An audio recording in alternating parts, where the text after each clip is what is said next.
So we'll do a mid-July update for the garden. We've got some good corn growth going here. You know, they always say knee-high by the 4th of July and your corn will be okay. I think we're pretty close. We might be a little behind that, but not by much.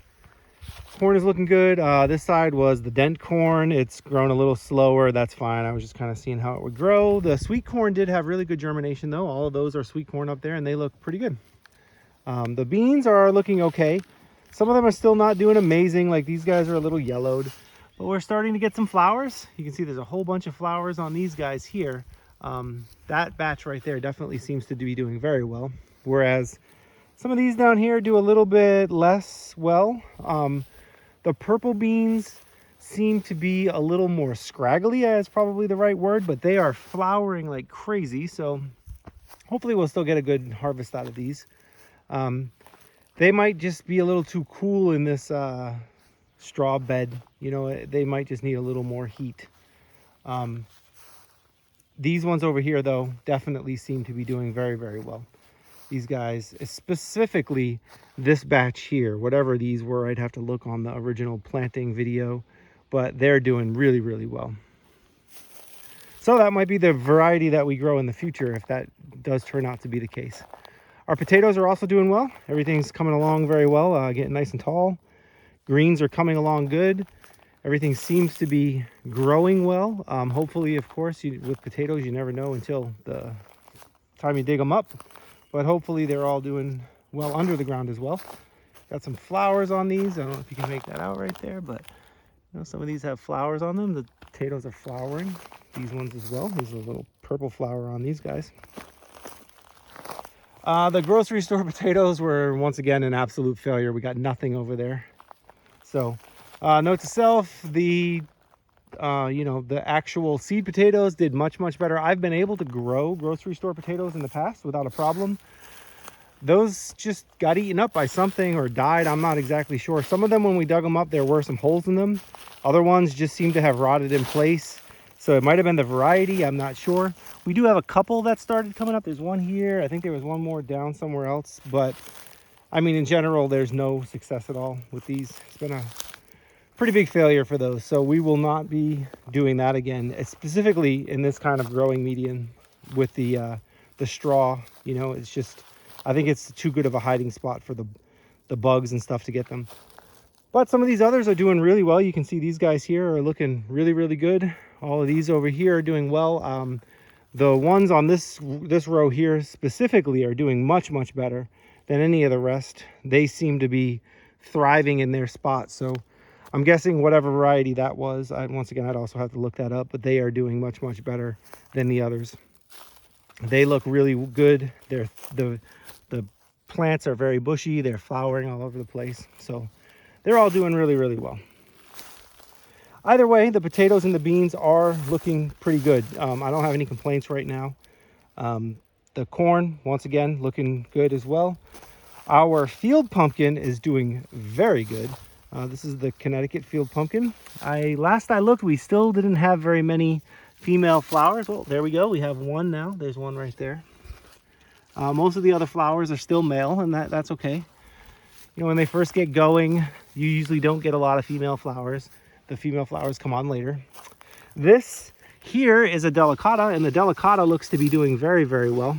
We have several fruits. So there was an extra fruit here that rotted out. But we've got a couple more. So there's 3, 4, female fruits on there along with the male. That's great. This delicata, this fruit actually made it. It didn't rot out. Surprisingly, it must have gotten fertilized somehow. I'm not exactly sure how, but that delicata is looking really good. And we've got some more, young ones on there. So that's doing great. At some point, I'm considering if I should have to put that up on something so that bugs don't get it, but we'll see what happens. Now, we've got these butternuts over here. These butternuts are not doing nearly as well as the pumpkin or the delicata, but they're not looking terrible. You got a cricket on there. But there is one little butternut squash female flower there. And this butternut's doing really well. It's nice and long. The vine has been growing out. We have a lot of male flowers on it. We finally have a female flower right there, so that's good. Hopefully some of those will turn into some actual squashes. And then we've got these final 3 over here that weren't doing very well, but they've started to turn the corner. They started out really slow. They did not like their spot as much as the mounded ones over there. But as you can see, they've grown out pretty well. No female flowers on that one yet. Same with these 2. They started out pretty slow, but they've started to put some flowers on, started to grow out. Some more here. I still don't see any female flowers on any of these yet, but that's okay. We'll give them time. It's still early in the season. So for right now, that's the update. We've got, you know, some good growth going. Things are coming along well. We've been able to maintain the moisture content in these beds with occasional waterings. You know, I came by a couple days ago. We put some water down with just some 5-gallon buckets we brought. And, you know, we've got the one row and another row now covered with wood chips from our chipper. So that seems to also be holding in some moisture. It hasn't rained for a little bit and they all look pretty moist and pretty happy. The only thing I am concerned in the long run about keeping moisture is with these corn. As they get bigger, they will of course drink a little bit more. So we might have to start watering them a little more often. But other than that, experiment is coming along pretty well. I'm pretty happy with the outcome so far. Hopefully we'll get some good produce. So in a little while, we'll pick this back up and I'll take you around the garden at the house. The garden at the house is doing really, really well. We've got a lot of fruits and vegetables coming in. So I'll show you that here in a little bit. So with the home garden, we'll start out here with the tomato plants. The tomato plants have been doing really, really well in these bags. We've got them in, I think they're 7 or 8 gallon grow bags. Cloth. They're starting to, they started out pretty well and they've been going pretty well ever since we put them in. Doing very well. I basically have 2 plants per pot. You know, when I started the seedlings, there would be, you know, 3 or 4 that would come up and I would select the 2 best ones, and those ones I just left in there. A lot of people like to do a single one. I find that 2 of them in these containers seems to do okay, especially if you're going to give them enough feed yourself. So just keep, you know, fertilizing them. So as you can see, the cherry tomatoes are doing really well. We've got a lot of cherry tomatoes. Some are starting to turn already. There's a lot more that are in here, a whole lot of cherry tomatoes. Another variety that we have here is Black Beauty. This is a variety that I grew from Baker Creek seeds. Some of them are like perfectly black. It's pretty amazing how black they are. You know, it's pretty cool. Some of them have just a little bit of black. You can see this one is just a little blush on the shoulders, but this one is like completely black all the way at the bottom. Same thing here. This one is about 2/3 of the way black. But these plants are doing well as well, growing up. This one, I don't remember the variety. Oh, I think this is actually a striped cherry tomato. Yeah, this is a striped cherry tomato. You can see there's some cherries in there. The tag disappeared on me somewhere, but that's what this guy is. He's a striped cherry tomato. There's a lot of cherries back, you know, there's some back there and on the side. So yeah, there's a good amount of them. And here we have an heirloom variety from my wife's family. This one has started putting on some tomatoes. We have had some bad luck with these. They've got what looks to be some tomato rot. You know, it doesn't have enough calcium, but I know these have plenty of calcium, so I'm not exactly sure what's going on with these guys. A lot of them are growing with these weird spots, so it might just be a problem with the fruit. I don't know if it's just that one plant. Maybe this one will give me better results, but we're definitely having a problem with this one. I hope to get at least a couple seeds out of this because these seeds were like almost a decade old and we don't have this plant variety anymore. So hopefully I can get a couple of these to come to fruit and give me some usable fruit outside of this, you know, this rotten spot. And here's another one of those Black Beauties. This one hasn't got too much, you know, fruit on it yet. You can see there's some fruit back there, but not too many. It'll come in though. So next up we have the onions and the peas. We've been harvesting tons of snap peas off of these plants. You can see there's some here that are already ready again. They have stopped flowering for the most part because it's kind of warm. So I'm guessing these may be getting close to done, but you can see we also have some shelling peas that are still here. We'll get those harvested and put in the freezer probably in the next couple weeks here and then pull these plants out, plant something new for this fall. The onions have been doing really well. All of the reds are starting to bulb out, which you can see here. So that's great. We got some nice bulbing going on. The white side here is not started to bulb yet, so hopefully in the next couple weeks those will start. We also have been harvesting small radishes. These radishes over here are a Tokyo market radish, I believe it's called. So you can see they're in here. There's a few of them that are still there. They taste pretty good if you chop them up, put them in salad. And then we have some, just your standard purple globe radish here. These ones are also doing pretty good. Got a bunch of them in here that are, pretty close to being ready to harvest. And coming over here, we still have the cabbage. We have our 3 late season cabbages that are doing well. Those are the green ones. The early season cabbages have all started to head, which is terrific. You got the reds are all here doing that. Another thing that we've been harvesting a lot of is kale. This kale has been growing amazingly. So we've been harvesting it and cutting it up and freezing it. We like to cook sauteed kale, as a side dish. So we can freeze it and then just pull a bag out and take some chunks and throw it in the saute pan with some onions and garlic and olive oil and bacon bits, and it tastes terrific. So we've been just harvesting these, cutting the leaves up as we go, and then they just grow new ones on the top. So we'll be continuing to do that through the summer here. The kale has been doing great, has not gone to seed. Bok choy went to seed on me, and the slugs have been having a field day with it, and the snails, you can see all these holes in the leaves. What we realized is that the chickens really like it though, so we've just been giving it to the chickens. These 2 plants back there are kohlrabi. I don't know if we'll get kohlrabi out of it. It looks like the one right there is starting to bulb a little bit. Hopefully it will. And then we have some beets here. The beets have not done very well in this spot. I don't know why. Maybe the light's not right, or maybe it just got too warm too fast or something. I'm not exactly sure. Normally with beets we would start getting some beets. Previously we would have already gotten some, but right here they're just basically not doing much. I don't have pretty much anything growing any bulbs.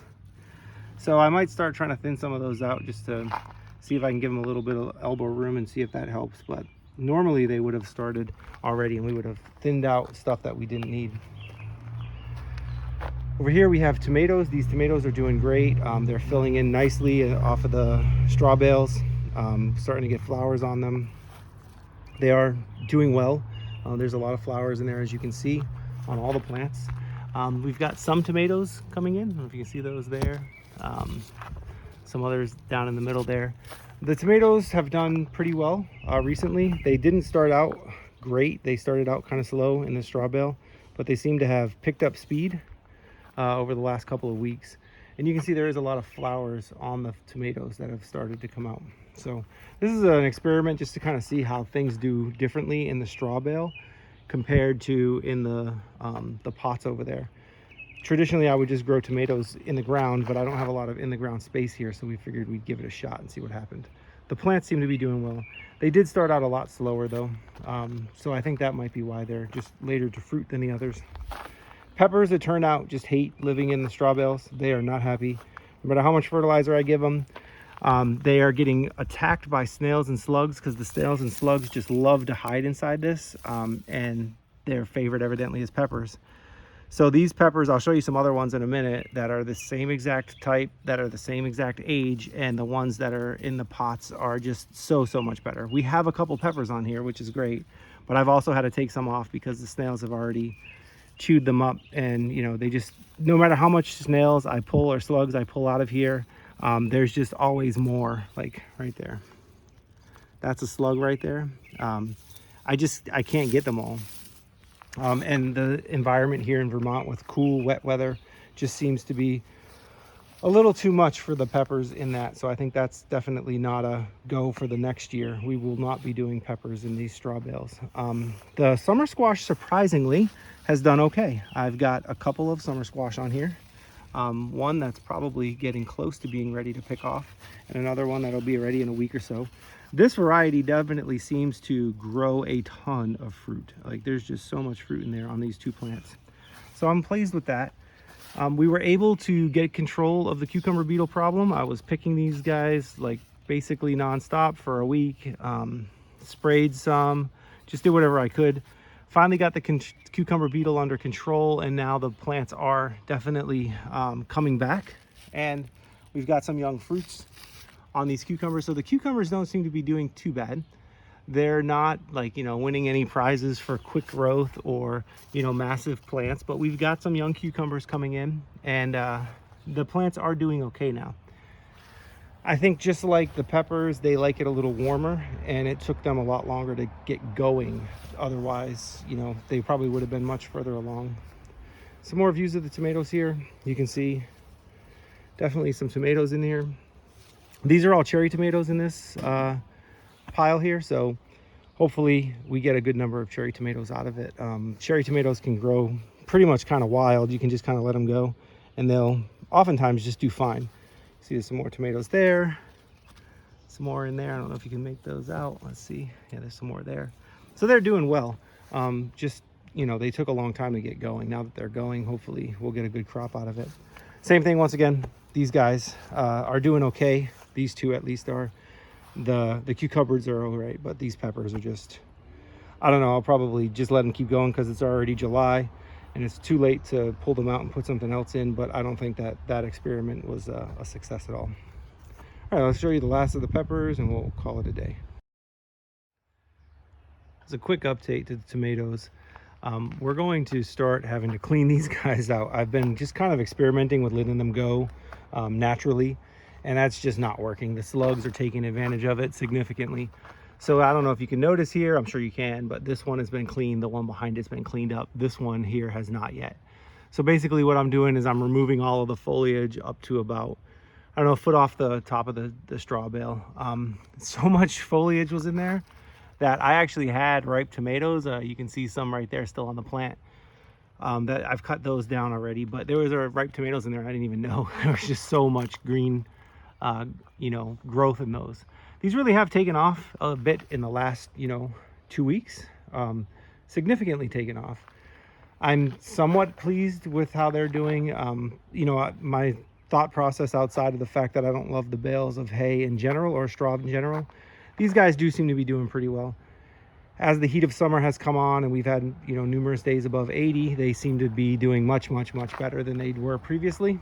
And we are getting tomatoes out of them, so that's good.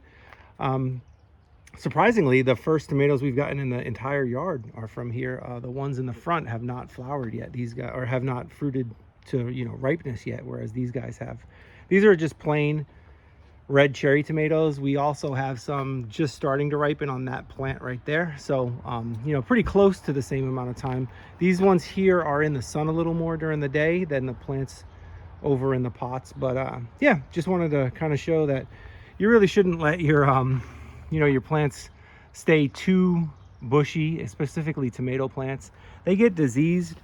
You can see some of it starting here, like these leaves are turning yellow and they're getting these spots on them. Some are dying back, like this one.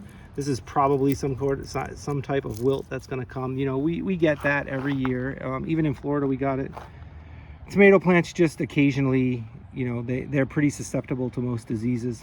Some of these I did have to take out, like some of these bigger ones. It's kind of a bummer. They had little bits of tomatoes on them, but there were just too many in there. I let these go entirely too long, and you probably should not do that. So do as I say, not as I do, and don't let your tomatoes get too bushy, especially at the bottom where you can't let air through. When the air and the sun can get in there, the tomatoes will do better. They'll ripen faster, and the tomatoes in general will be healthier because you won't have all that moisture sitting around, allowing the pathogens and the diseases to just kind of build up and grow. Not to mention that we're making a bad situation with the slugs even worse by allowing a nice moist, you know, shaded environment where the slugs just love to be. So I don't want the slugs to have any opportunity to be happier than they already are. Our yard-long beans have finally started to grow some vines on them. I don't know that we'll get a harvest out of the yard-long beans. I think that they're just more of a warm weather bean. The purple beans and the regular beans, though, or the yellow ones, are coming along much better. These guys have started to climb. Some of them are all the way up near the top here. I'm 6 feet tall, and these are at eye level with me, so probably like 5'6" up. They're coming along great. I don't expect these to start flowering for a few more weeks. The pole beans tend to flower and fruit later than the bush beans like we have over at the property, so we'll see how these come along. But I'm pleased, you know, for throwing them in some old pots that we had in storage. throwing a little dirt in there, and then just feeding them very occasionally. Like we're not doing much to take care of these guys, and they're doing pretty well. Coming up this trellis here, this little teepee trellis. So yeah, we're happy. Hopefully we'll get some beans out of this, put them in the freezer. I know we don't talk about the chickens a ton, but the chickens are also doing well. Pretty soon we're expecting some eggs, maybe in about a month.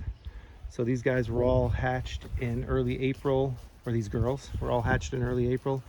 We built the coop ourselves, you know, and the chickens have been pretty healthy and happy. We lost one to an accident, but other than that, all of the 12 that we bought are, you know, healthy and happy. Well, 11. They're doing well. You can see one of them over there is picking away in the corner at a piece of that rotten tomato that I just took out. You know, you can cut it up and throw it in. There's another one. They do like all kinds of greens. One thing that we have noticed is they love turnip greens. So these turnip greens, we just basically pull a leaf off, you know, a couple times a day, and we stick our hand through the fence and feed them. They'll eat out of our hands. The problem is these light brown ones here are a little aggressive when it comes to eating, and they like to pluck our fingers. So we don't stick our hand all the way in too often, just out of, you know, preservation of the fingertips. But yeah, if you watch here, we can grab a leaf from one of these turnips, and you can see that turnip's getting ready to be picked. But look, she's already ready. She's gonna come over and she will just tear this up. They just love turnip greens. It is one of their favorite things to eat. You know, I like turnip greens too, but definitely chickens seem to like it even more than we do. It's pretty amazing at how much they like the turnip greens.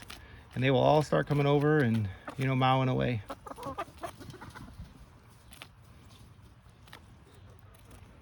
So yeah, that's basically how we do this. We just, you know, occasionally give them bits of greens from the garden and let them have at it, you know, let them have a little snack, have a treat, something different from their feed. Give them a little extra. We also bring them fruit and stuff. Like if we have any leftover vegetables or fruit in the house, they definitely like to eat that. But you see how that ones are coming through the fence right there? Those two light brown ones definitely like to bite my fingers. So I have to be careful around them. They are a little aggressive with the food. But I think I'm gonna let them take this, and I'll show you the peppers now. So for our final update here is the peppers. I have a bunch of peppers here on the patio that we've been growing in. I think they're 4-gallon or 3-gallon. I'm pretty sure they're 4-gallon. You know, fabric pots. This is a Plumeria that I brought back, one of the ones from the airport in Hawaii when I was there on a work trip. I had a big one in Florida, and you know, had to leave it because it was in the ground over there, but got a new one, and this one's growing in a pot for us. Hopefully I can get some flowers in a couple of years. But these grande bells are okay. We've picked a couple. They taste good. They just don't grow very big. And I really don't like the layout of this plant. The fruit really like to sit at the top. I don't know if you can make that out, but the fruit are just like jammed in at the top there. I'm sure that's for like a commercial reason that these fruit do that, but I just don't love it, so I don't think I'll grow the grande bells again. These are lemon jalapenos. You can see it definitely got cold here a few times. That's what those dark marks are from. Not frost, but just cool temperatures cause jalapenos to turn that color. These guys, we love them. They taste terrific. This is a version, I think it's called the New Mex or something like that, from Baker Creek Seeds. If you go on their website, there's like a lemon jalapeno, and I think they have an orange jalapeno or something like that. They're basically the same thing. And these are the lemon jalapenos. I grew these a couple years ago in Florida and have been saving the seeds and regrowing them every year. The fruit are delicious. So yeah, we really like those.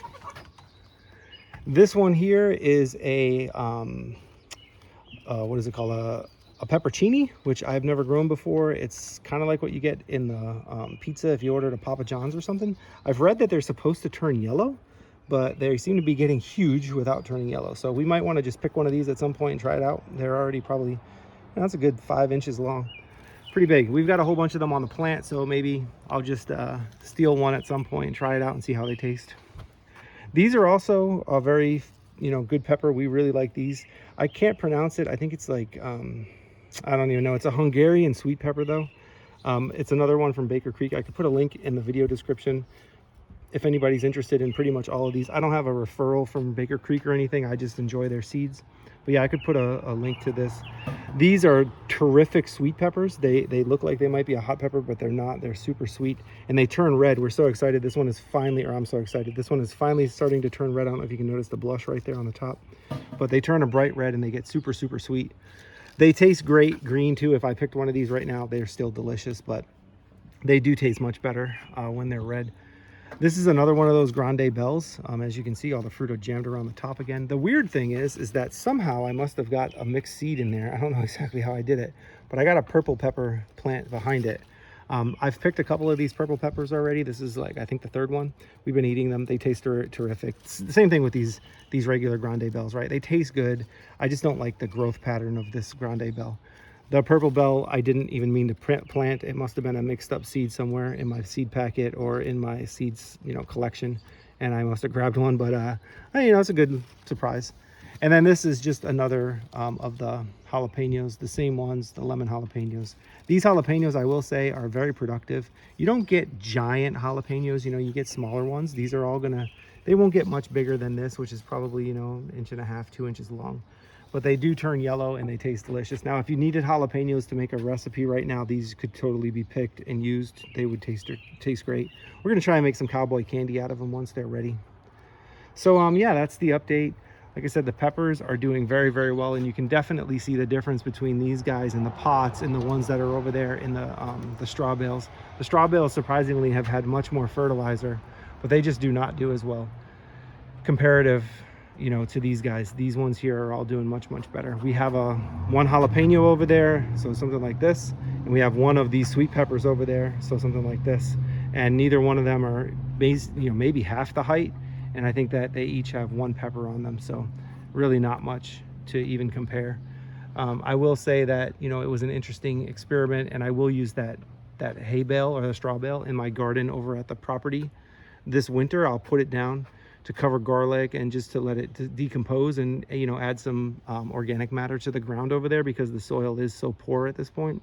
But it's not something that I think I would do regularly here in a cooler climate where it's wetter and cooler, because it's a harbor spot for slugs, and I don't like the straw bales having all the slugs in them. Maybe I'll change my mind. Maybe those tomatoes will do super, super well, and I will change my tune. But for right now, I think that I'm more leaning towards just doing pots if I need to do something on a small scale, and then continue to plant in the ground when I want a good harvest. All right, well, thanks for watching. As always, if you've enjoyed this video, please click the like and subscribe button. If you hit the little bell, you'll get notified when we put updates in or upload new videos. And you can see as things grow and how we do. I'll keep updating this once every couple days or every week. We'll have a new update out, whether it's gardening or something to do with our land or something to do with our animals, and when we get to building our house build process. So thanks again for watching, and have a good one.